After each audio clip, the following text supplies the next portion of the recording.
እንኳን ደህና መጣችሁ። በዛሬ በክፍል 42 የእንግሊዝኛ የኢንትራንስ ኤግዛም ጥያቄ የምንሰራበት ቪዲዮ ላይ በዋናነት ፓራግራፍ ኮሄረንስ ጥያቄዎችን ለመስራት እንሞክራለን። እንግዲህ በክፍል 41 ለማየት እንድሞክር ነው። ፓራግራፍ ኮሄረንስ ጥያቄዎች የተዘበራረቁ አረፍተ ነገሮች የሚስቴሙት ተሰጥቶ ትክክለኛና ዌል ኦርጋናይዝድ የሆነ ፓራግራፍ ለመስራት የምንሞክርበት ነው። እንግዲህ ጥያቄው በዚህ መልክ ይሰጣል። እንግዲህ ከ1 እስከ 4 ጥያቄዎች እዚህ ጋር የምታዩቸው የተዘበራረቁ አረፍተ ነገሮች ናቸው። እነዚህን አስተካክለን ትክክለኛና አንድነቱን የጠበቀ አንቀጽ ለመስራት እንሞክራለን ማለት ነው።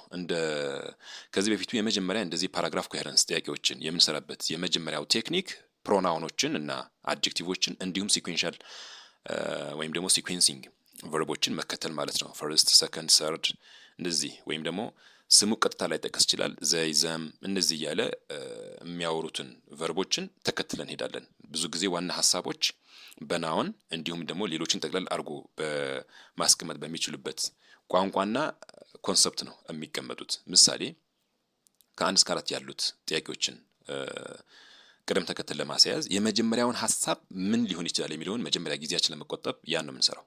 ከነዚህ ከተሰጡት 4 እንትኖች ስቴትመንቶች ዋናውን ሀሳብ ሌሎችን ጠቅላላ አድርጎ ሊይዝ የሚችልኝ ሀሳብ ማን ነው የሚለውን እሱን ፒክ አውት አደርጋለሁ ማለት ነው። ከዛ በኋላ እሱን መጀመሪያ የተቀመጠበትን እርግጠኛ ከሆንኩኝ በኋላ መጀመሪያ ሜንሽን የተደረገበትን ምርጫ ለመምረጥ እሞክራለሁ ማለት ነው።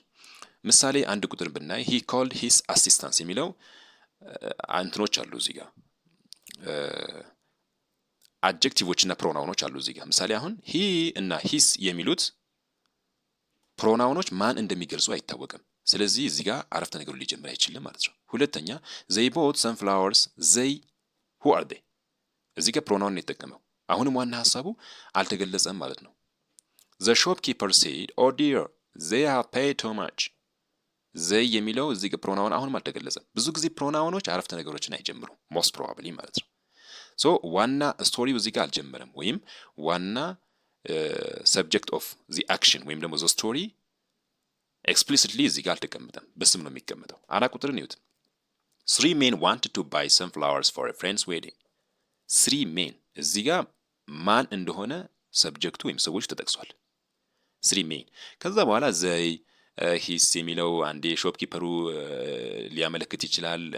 ዘይ እያለ የሚያወራው እነዚህን ሰዎች ነው ማለት ነው። ስለዚህ ዋና ሀሳቤ ማን ነው? 4 ቁጥር ነው ማለት ነው። 4 ቁጥር ዋና ሀሳብ ወይም አንቀጹን የሚጀምርበት ዋና ኮንትሮሊንግ አይዲያ መሆኑን እርግጠኛ ነኝ ማለት ነው። ሶ ከኤ እስከ ዲ በተሰጡት ምርጫዎች ውስጥ በ4 ቁጥር የሚጀምረው ዲ ነው። ሰዓቴን ለመቆጠብ በ4 ቁጥር መጀመሩ ካወቅኩኝና ሌሎች ኦፕሽኖች ላይ 4 ቁጥር የሚጀምርበት ከሌለ መልሱ ዲ ለመሆኑ አያጠራጥርም ወይም ተቀራራቢ ነው ማለት ነው። ግን ሌሎችን ቼክ ታደርጋላችሁ። ከ4 ቁጥር ቀጣይ ሊመጣ የሚችለው ሰብ ዲቴል ወይም 4 ቁጥርን የሚያብራራው ማን ነው የሚለው ሁለት ጥያቄ ነው። እሺ 2 ቁጥርን ቼክ አድርጓለሁ። ለምን 4 ቁጥር አረፍተ ነገር እንደሚጀምር ስላወቅኩኝ። they bought some flowers for $30 and then they left the shop.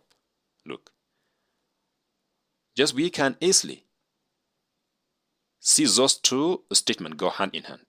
3 men wanted to buy some flowers for a friend's wedding, and similarly statement 2 talks about those men and what they are doing here. They bought some flowers. Why? They want to buy flower. And they left the shop.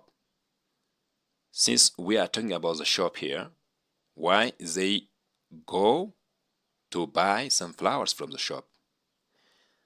ስለዚህ 4 ቁጥርና 2 ቁጥር ተያይዘው የሚሄዱ ሀሳቦች ናቸው። በቃ 4 ቁጥር፣ 2 ቁጥር፣ 3 ቁጥርና 1 ቁጥር በትክክል አሬንጅመንታቸውን የጠበቁ አረፍተ ነገሮች መሆናቸውን እርግጠኛ እንሆናለን ማለት ነው። ሌሎችን ቼክ ለማድረግ ሰዓት ላናባክን እንችላለን። ለምን? ፈተና ላይ ስለሆነ ያለ ነው። ሰዓታችን በደንብ ማኔጅ ማድረግ ስለሚጠበቅብን ማለት ነው። በዚህ መልኩ ፓራግራፍ ኮሄረንስ ጥያቄዎችን መስራት እንችላለን። በክፍል 43 ቀጣይ ክፍል ላይ ዳግም መሰል ጥያቄዎችን ለመስራት እንሞክራለን። እንዲሁም ሌሎችን ቮካቡላሪ ሪሌትድ የሆኑ በተደጋጋሚ የተጠየቁ ኮመንሊ የማይቀሩ ጥያቄዎችን ለመስራት እንሞክራለን። ታንክ ዩ ቬሪ ማች ፎር ዩር አቴንሽን ሃቭ ኤ ናይስ ታይም